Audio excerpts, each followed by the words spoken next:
trying to replicate the way a dream is processed, where you're taking all your anxieties and the things you know about and memories and forming a story that seems like it's charged with that certain kind of energy that only a very specific kind of, nightmare has. Although you may not have heard of Daniel Clowes, you've probably seen his work. 14 books and a new one on the way, dozens of comics, an upcoming museum retrospective, 2 films, and a third in the works. But success did not come easily. I went to art school in the late 70s when, nobody was talking about comics as anything but like for arrested adolescent adults, people with deep emotional problems. There's something about the synthesis of words and pictures in comics that appeals to me. I don't like to do just one or the other. I never enjoyed just making pictures. It always seems too simple somehow.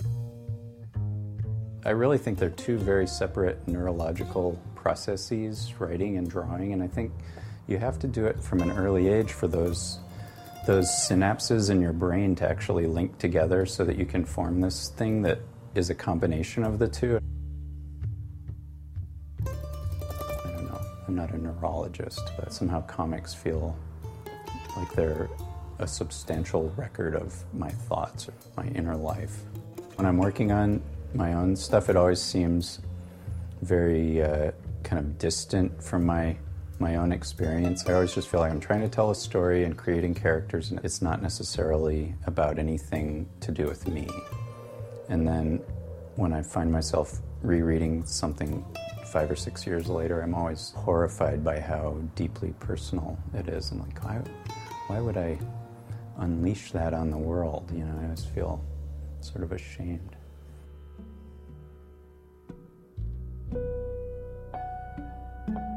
Some of my early comics, the characters are as one-dimensional as I was at, 25 or 30.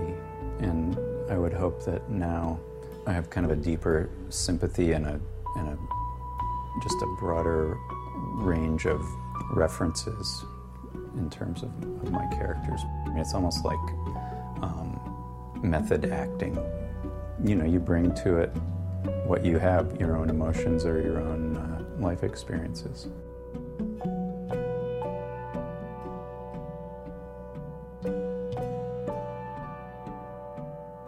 They tend to become human.